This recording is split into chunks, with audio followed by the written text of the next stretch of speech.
कहीं सीखता रहा, बताता रहा, पिताजी के साथ बैठता था, पिताजी के दोस्त आते थे, वो बड़ी बड़ी बातें करते थे, मेरे बिजनेस में ये हो गया, मेरे घर में ये हो गया, मेरी इतनी कुंटल सोयाबीन पकी, इतने गेहूं पके। तो मैं उन कॉन्वर्सेशन का हिस्सा बनने लगा। तो मेरी उम्र के जो लोग बातें करते थे कि वो पिक्चर देखने चले, वो वहां चले, वो सारी चीजें खत्म हुई। तो धीरे धीरे सुपड़ा लग गया। तो अच्छी अच्छी चीजें मेरे पास आ गई, कंकड़ और जो भी बेकार की चीजें थी वो नीचे चले गई। अगर आपने डेली बेसिस पे अपने मित्रों को बदल दिया, अपने विचारों को बदल दिया, अपनी बातों के टॉपिक्स को बदल दिया, तो आपकी जिंदगी की तरक्की का सिक्का वहां से चालू हो जाता है। तो ये धीरे धीरे चालू करने किया। वहीं एजुकेशन ले ली, 11th 12th में कॉमर्स किया, बैचलर ऑफ कॉमर्स पढ़ा, साथ में सीएफए पढ़ना चालू किया, लेवल 1 भी क्लियर किया। फिर बीकॉम के सेकंड ईयर के बाद घबराहट चालू हो गई। बहुत सारे लोग स्टूडेंट होंगे ना यहाँ पे, कितने लोग स्टूडेंट है? हाथ खड़े करो तो जरा। बहुत सारे लोग हैं यार। तो इनको BCom first year second year तो समझ नहीं आती, पर थर्ड ईयर सेकंड ईयर में पढ़ता चलता है जिंदगी में कुछ करना पड़ेगा, पिताजी से कब तक पैसे मांगे। होता है कि नहीं होता है? डर लगता है ना, घबराहट होती है ना कि पापा से अगली बार पैसा किस चीज के लिए मांगेंगे। जूतों के लिए मांग लिया, जीन्स के लिए मांग लिया, टी शर्ट के लिए मांग लिया, पार्टी के लिए मांग लिया, पर आगे क्या, काम तो करना पड़ेगा। तो वही बीकॉम के सेकंड ईयर में घबराहट चालू हो गई कि आगे क्या। तो भाई मास्टर डिग्री एक ऐसी डिग्री है जो आपकी जिंदगी के, मतलब मेजरली इंडियंस की 80-85%, 90% लोगों की आखिरी डिग्री होती है, और उसी के भरोसे उनका जिंदगी टिका होता है। करेक्ट? कि एमबीए कर लूंगा तो नौकरी मिल जाएगी, लग जाएगी, एमबीए कर लूंगा तो ये हो जाएगा। पर होता नहीं है, ये हमको पता है। होता है क्या? होता है क्या? नहीं होता है ना। तो ये रियलाइजेशन कब हुआ? जब उम्र से ज्यादा उम्र के लोगों से दोस्ती करी, तो ये अंडरस्टैंडिंग जल्दी आ गई।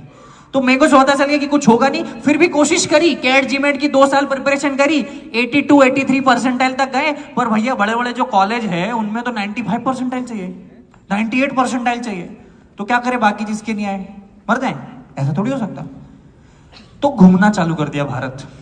19 साल की उम्र का था, ट्रकों में, बसों में हाथ देके भारत घूमना चालू कर दिया। बहुत अच्छा लगा घूमना, लोगों से मिलता था, क्या खाते हैं, क्या पीते हैं, आपका नाम क्या, आपके पिताजी क्या करते हैं, मामा जी क्या करते हैं, काय का धंधा है, व्यापार कैसा करते हैं, ऐसे सवाल पूछने लग गए। तो क्या दूसरी सीख है यहाँ पे कि सवाल पूछना चालू करो। आज के बच्चों को देखता हूं, रिश्तेदार आते तो भाग जाता है घर में से, कोई मिलने आता है तो अरे क्या करूंगा इससे बात करके, मेरा क्या फायदा। अगर हर चीज में फायदा देखने लग गए, मतलब आपका विनाश चालू हो गया है।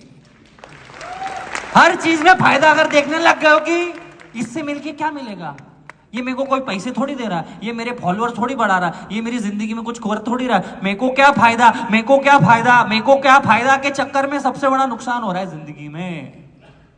ये फिल्ट्रेशन का बात है कि अब ज्यादा से ज्यादा लोगों को मिलते और फिर तब अच्छा इससे अगली बार नहीं मिलूंगा, पहली बार तो मिलो, तब तो पता चलेगा।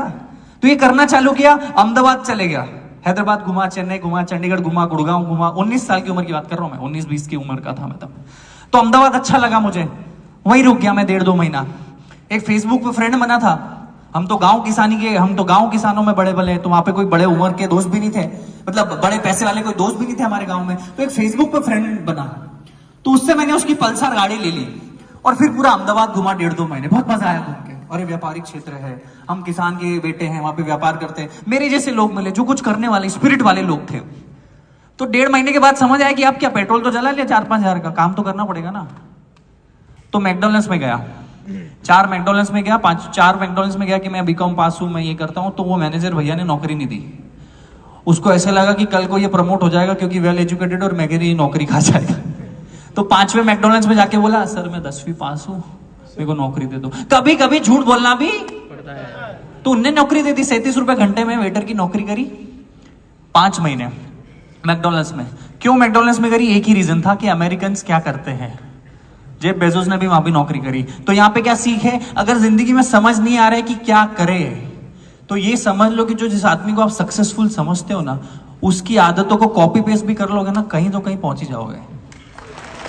अगर जिंदगी में आप कंफ्यूज हो, आपको लग रहा है कि क्या करूं, तो किसी को तो अपना आदर्श मानते होंगे ना, किसी को तो अपना आदर्श मानते होंगे। विवेक सर को मानते होंगे कि मैं सक्सेसफुल मानते होंगे, मानते हो कि नहीं मानते हो? अपने आस पड़ोसी वाले किसी माहेश्वरी अंकल को सक्सेसफुल मानते होंगे ना, किसी जैन अंकल को सक्सेसफुल मानते होंगे ना, किसी शर्मा अंकल को सक्सेसफुल मानते हो ना। वो जैसा खाता है वैसा खाओ आज से, वो जैसे कपड़े पहने वैसे कपड़े पहनो, वो जैसा चले ऐसा चलो, वो जैसा हाथ मिले ऐसा हाथ मिलाओ, वो जिन लोगों से मिले वहां तुम बैठो, अपने आप 90% सक्सेस तुम्हारी आ गई भैया। तुम ऐसे कोई माया जाल में हो कि कोई ऐसी जादू की छड़ी मिले, विवेक सर का 6 घंटे का सेशन ज्वाइन कर ले तो सक्सेसफुल होंगे, तो तुम भैया गलत जगह बैठे हो। समझ देर से आएगी मेरे को लगता है। जिंदगी में कॉपी पेस्ट करना भी चालू करोगे कोई बुरी बात नहीं है। तो यही करता गया, मैकडॉनल्ड्स में नौकरी 4, 4.5, 5 महीने के बाद रियलाइज हुआ कब तक कहीं पहुंचने के लिए कहीं से निकलना पड़ता है, करेक्ट। तो मैंने कहा ठीक है भैया सीख लिए, लोग एक ही जगह अटके रहते हैं, मैंने कहा आप खुद की दुकान चालू करेंगे। तो उस समय अगर मैं होता, आपकी जगह कोई और, मेरी जगह कोई और होता, तो वो पापा से 10-15 लाख रुपए लेता, दुकान डालता। तो मैंने कहा नहीं यार मैं संघर्ष करूंगा। संघर्ष अगर आपको ना मिले ना तो संघर्ष को चुनने चले जाओ। संघर्ष अगर किसी कारणवश आपको नहीं मिला है, आपके माँ बाप ने बहुत मेहनत करके अगर आपको संघर्ष नहीं करने दिया, जो कि आज के माँ बाप का सबसे बड़ा दुख है। आप बहुत सारे लोग यहाँ पे माँ बाप होंगे, आप इसलिए मेहनत करते हो, इसलिए दिन रात संघर्ष करते हो कि आपकी औलाद संघर्ष ना करे। ये अपने आप में बहुत बड़ा संघर्ष है।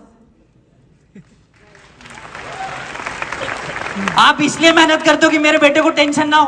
आप आपने पंखे में गुजारी जिंदगी और आप उसको ऐसी दे देते हो, तो वो संघर्ष नहीं करता है और आगे जिंदगी में आके उसको बहुत दिक्कतें होती है। तो ये रियलाइजेशन मुझे हो गया। मैंने कहा मैं संघर्ष आया नहीं मुझे मजबूरी में, मैंने संघर्ष चुना है कि मैं ठेला डालूंगा। क्योंकि मैं हमेशा बोलता हूं dream big, dream start small, act now. बहुत बड़ा सोचो, सोचो हाथी खाना है, सोचो हाथी खाना है, बोलो हाथी खाना है, हाथी खाएंगे, हाथी हाथी। आप कैसे खाएंगे? 1000 टुकड़ों में पहले काटेंगे उसको, फाड़ फाड़ फाड़ फाड़ फाड़ फाड़ फाड़ फाड़ फाड़, एक एक टुकड़ा रोज खाएंगे। जल्दी किसको है? जल्दी है क्या? हाथी भी खाना है और जल्दी भी खाना है, ये दोनों एक साथ नहीं चलेगा।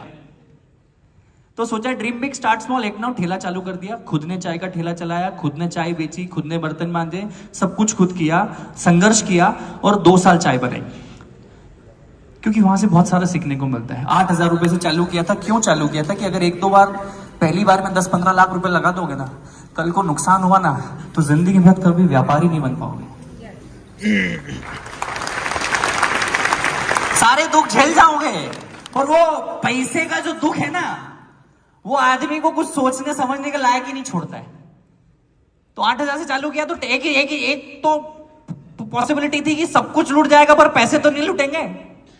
और अगली बार पापा से मांगेंगे, एक और 8000 रुपए की किस्त मांग लेंगे, क्या जा रहा है। और अगली बार 10 लाख मांगते तो पापा नहीं मारते, घर से भगा देते। होता है ना बहुत सी बार। तो अगर आप 20, 21, 22 के हो तो सेठ बनने की कोशिश, मजदूर बनने की कोशिश करो। कितने ही सूरत के व्यापारी है जिनके 5-5, 7-7 हजार करोड़ के बिजनेस है, उन्होंने उनके बच्चों को यूएस भेजा कि तू मैकडॉनल्ड्स में जॉब कर, स्टारबक्स में नौकरी कर, बैंक बीपीओ में जॉब करवाते हैं उनको, क्योंकि उनको जिंदगी के फलसफे पता चले। अगर आपको 1 रुपए की वैल्यू नहीं है तो इस बात की क्या गारंटी कि आपको 100 रुपए की वैल्यू होगी। अगर आपको 100 रुपए की वैल्यू नहीं तो इस बात की क्या गारंटी कि आपको 1000 की वैल्यू होगी। अगर आपको 1000 रुपए की वैल्यू नहीं तो इस बात की क्या गारंटी कि आपको 1 लाख रुपए की वैल्यू होगी। 1 लाख रुपए की अगर वैल्यू नहीं तो आपको किस बात की गारंटी कि आपको 1 करोड़ की वैल्यू होगी। तो earn that first rupee first. मैंने पहले दिन 5 लोगों को चाय बेची, 150 रुपए का धंधा हुआ। लोग मेरे पास नहीं आ रहे थे, मैं लोगों के पास गया।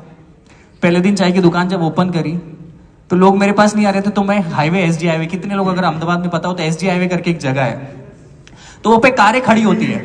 तो लोग मेरे पास नहीं आ रहे थे तो मैं लोगों के पास चले गया और उनकी कार पे नॉक करता, hello my name is Prafull Ballauri, would you like to taste my tea? I make awesome chai. तो बोले ये वही कौन है अंग्रेजी बोलने चाय वाला, भाई लाओ तुम्हारी चाय।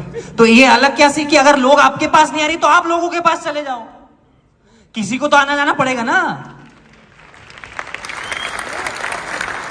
अगर कोई आपको फॉलो नहीं कर रहा है तो आप उसको फॉलो कर दो, वो आपको फॉलो बैक कर देगा। अगर कोई आपको अपना नंबर नहीं दे रहा है तो आप उसको नंबर दे दो, वो मिस कॉल तो देगा। कोई अगर आपसे हाथ नहीं मिला रहा है तो आप हाथ बढ़ा दो, आपको हाथ बढ़ाएगा तो सही। कोई आपको शादी में नहीं बुला रहा तो आप यूं ही चले जाओ।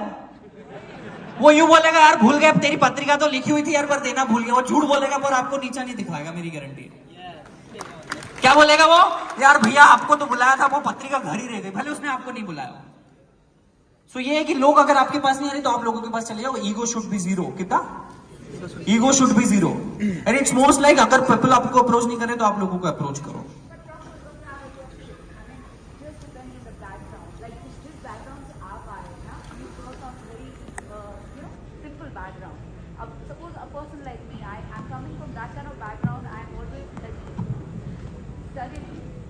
वो मैं वही बोल रहा हूं ना कि हम लोग बैकग्राउंड से फर्क नहीं पड़ता है। कर्मण्येवाधिकारस्ते मा फले सुखदाचन।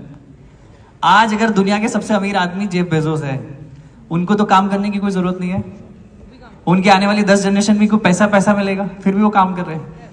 आपका बैकग्राउंड क्या है, आपकी जात क्या है, आपकी बिरादरी क्या है, आपकी एज क्या है, आपका जेंडर क्या है, आप अच्छे दिखते हो, मैं वही बोल रहा हूं, ये आपको फिगर आउट करना पड़े। मैंने चाय बेची, आप हेलीकॉप्टर बेचो, क्या फर्क पड़ता है? आपका बैकग्राउंड अगर स्ट्रांग है तो आप कुछ और बेचो ना।